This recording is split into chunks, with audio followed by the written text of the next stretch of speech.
Okey. So, tadi kita dah belajar macam mana nak keluarkan formula dalam hukum Ohm. Okey, sekarang kita lihat pula macam mana contoh eksperimen yang digunakan dekat makmal sekolah untuk mengkaji ataupun untuk membuktikan hukum Ohm tu. Okey, so jadi susunan dia macam biasa, mudah je.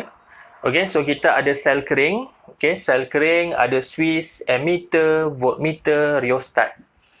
Okey, so sebelum kita cikgu terangkan lebih lanjut, kita kena kenal dulu fungsi-fungsi alat yang ada dalam litar ni. Okey, yang pertama adalah ini bateri. Cikgu rasa semua orang kenal sebab daripada sekolah dah kamu dah belajar dah.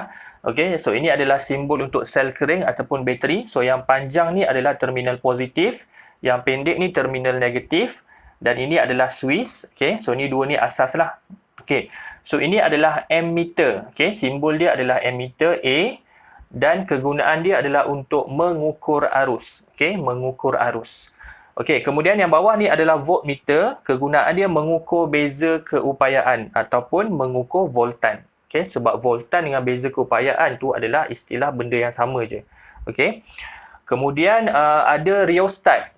Okey, ataupun perintang boleh laras. Okey, rheostat ataupun perintang boleh laras. Okey. Maksudnya yang arrow ni menunjukkan nilai perintang ni kita boleh ubah. Kita boleh besarkan nilai R, kecilkan nilai R tu. Okey, nilai rintangan tu boleh berubah-ubah. Okey, so nama dia rheostat. Kegunaan dia untuk mengawal arus dalam litar. Okey, mengawal arus dalam litar.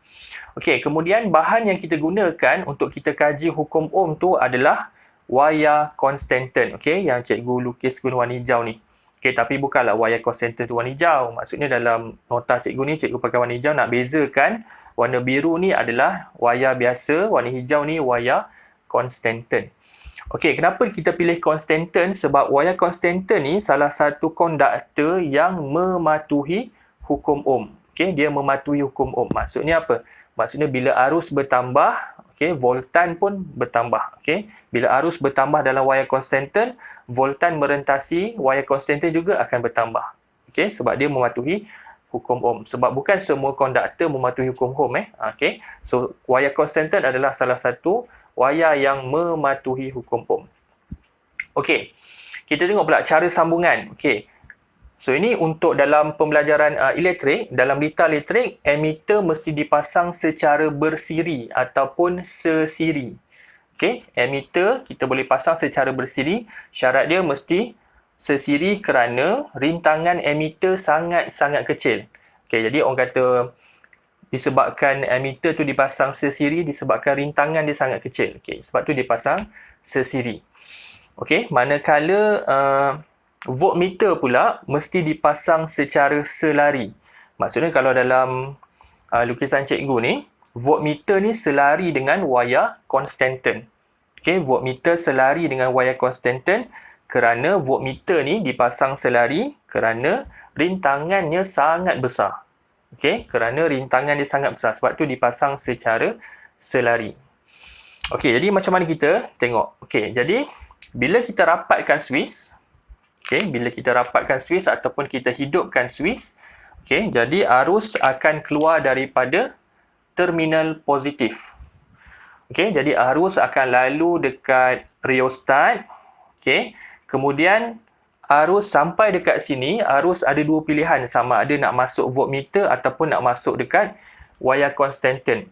Okey, kita dah tahu tadi, voltmeter ni merupakan suatu alat yang mesti dipasang secara selari dengan wayar konstanten kerana rintangan dia sangat besar. Jadi, arus ni tak ada pilihan, arus terpaksa masuk dekat wayar konstanten. Arus tak masuk dekat voltmeter sebab rintangan dia besar. Okey, faham tak konsep dia? Okey, senang cakap macam ni. Arus ni dia macam manusia lah. Okey, macam kita ataupun kita tengah drive kereta kan. Jadi bila kita nampak ada dua jalan, satu jalan tu jam, satu jalan lagi tak jam. Jadi kita akan lalu jalan yang tak jam tu lah. Okey, samalah konsep macam voltmeter. Jadi voltmeter ni rintangan besar. Jadi arus ni dia tak nak masuk dekat tempat yang rintangan besar. Kalau ada pilihan lain, dia akan masuk dekat tempat yang pilihan ataupun yang kurang rintangan. Okey, jadi arus ni terpaksa lalu dekat wayar konstanten, tak ada pilihan sebab voltmeter ni rintangan sangat besar. Okey, jadi arus akan keluar balik dekat belah kanan ni dan arus lalu pada ammeter. Okey, kenapa arus senang lalu ammeter ni? Sebab kita tahu emitter rintangan dia sangat kecil, sebab tu dipasang secara bersiri. Okey, sebab tu rintangan dia kecil, jadi arus lalu dekat emitter ni tanpa ada masalah. Jadi arus masuk balik dekat terminal negatif. Okey, jadi bila arus keluar daripada positif dan dapat masuk balik dekat negatif, maksudnya arus mengalir dengan lengkap lah. Jadi emitter pun ada bacaan, voltmeter pun ada bacaan. Okey, faham Itu asas kepada sambungan emitter dengan voltmeter. Okey, cikgu ulangi sekali, emitter mesti pasang secara bersiri, manakala voltmeter mesti pasang selari. Kalau kita tertukar tempat, okey, salah lah, dan juga boleh menyebabkan alat tu boleh rosak. Okey, kalau kita letak emitter kat sini, voltmeter kat sini. Okey, jangan buat macam tu lah. Okey, kemudian kita tengok pula macam mana nak kendalikan eksperimen ni. Okey, so dalam jadual kat sebelah ni cikgu dah lengkapkan dah. Okey, kita ada 3 kolom. Kolom pertama adalah arus dalam arus dalam ampere. Okey, kolom kedua beza keupayaan dalam voltan. Kolom ketiga adalah rintangan ataupun V per I. Sebab kita dah belajar tadi, rintangan adalah V bahagi I. Maksudnya kolom kedua bahagi kolom pertama dapatlah nilai rintangan. So unit dalam rintangan adalah ohm. So ini adalah simbol untuk rintangan ohm. Okey, jadi kita tahu kolom arus ni adalah pemboleh ubah yang dimanipulasi. Okey, jadi macam mana kita nak buat macam tu? Okey, mula-mula bila kita rapatkan suis, okey, kita tahu bila rapatkan suis arus mengalir dalam litar. Jadi kita adjust, kita laraskan rheostat ni supaya emitter ni menunjukkan 0.1 ampere. Okey, jadi kita adjust rheostat, pastikan jarum pada emitter tu menunjukkan 0.1 ampere. Kemudian kita buka suis. Okey, tujuan kita buka suis tu supaya kita tak nak wayar konstantor ni menjadi panas. Okey, kalau arus terlalu lama mengalir dekat wayar konstantor menyebabkan wayar konstantor jadi panas, jadi dia akan mempengaruhi bacaan voltmeter. So maksudnya kalau kita tak jaga suis tu betul-betul ataupun kita tak gunakan suis tu dengan sebaiknya, menyebabkan nilai V yang kita dapat tu, menyebabkan nilai V tu akan jadi ada ralat lah kat situ. Okey, ada masalah. Jadi graf kita nanti tak cantik. Okey, jadi kena sentiasa alert dengan suis tu. Okey, jadi kita buka sekejap, tunggu dalam lebih kurang 30 saat macam tu. Wire constantor tu dah sejuk balik, dah turun suhu dia pada suhu bilik. Kemudian kita akan rapatkan balik suis. Bila kita rapatkan balik suis, automatik dekat sini akan tunjuk 0.1 ampere. Kemudian kita terus ambil bacaan voltmeter. Okey, kita terus ambil bacaan voltmeter. Contohlah kita dapat 0.4 volt kat sini. Kemudian kita buka balik suis, tunggu dia sejuk kejap. Okey, kita tutup balik suis, kita laraskan rheostat supaya bacaan emitter 0.2 ampere. Kita buka balik suis supaya wire constantor sejuk sikit.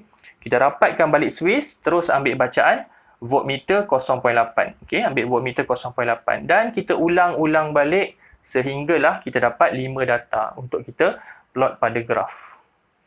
Okey, jadi contoh yang cikgu tulis kat sini maksudnya kita dapat yang ni. Jadi bila kita bahagikan kolom kedua bahagi pertama V bahagi I, kita akan dapat 4444. Okey, maksudnya kat sini bahawa nilai rintangan wayar konstantor ni bernilai 4 ohm. Okey, maksudnya rintangan wayar konstantor ni bernilai 4 ohm. Sebab kita dah belajar tadi dekat nota sebelum ni bahawa rintangan adalah V bahagi I, ataupun kalau dalam graf kita dapat daripada kecerunan. Jadi maksudnya kecerunan untuk soalan ni kita akan dapat 4 ohm je. Okey, kecerunan dia tetap. Kita tahu nilai R ni adalah nilai pemalar tetap. Okey, boleh. So itu adalah eksperimen yang paling mudah lah kamu boleh buat dekat sekolah untuk hukum ohm. Okey, jadi kena cikgu ulang balik sekali, suis ni, suis tu memang kena sentiasa on off lah, kena alert. Kalau tak, menyebabkan wire constantor jadi panas. Okey, jadi contohnya kita akan dapat graf macam ni lah. Okey, kita akan dapat graf berkadar langsung V melawan I. Okey, so maksudnya kecerunan yang kita dapat tu untuk soalan ni lah, kita akan dapat contohnya 4 ohm. So kalau kita pakai wire constantor yang makin panjang, so mungkin nilai R ni akan jadi makin besar. Kalau kita pakai wire constantor yang tebal, nilai R akan dapat lebih kecil. Okey, sebab semuanya bergantung kepada faktor kerintangan bahan. Okey, so itu saja untuk hukum ohm. Okey, kalau ada apa-apa soalan boleh tanya dekat bawah. Okey, insya-Allah cikgu akan reply lah. Okey, dan kongsikan video dengan kawan-kawan yang lain. Okey, jangan lupa untuk subscribe. Okey, jumpa lagi.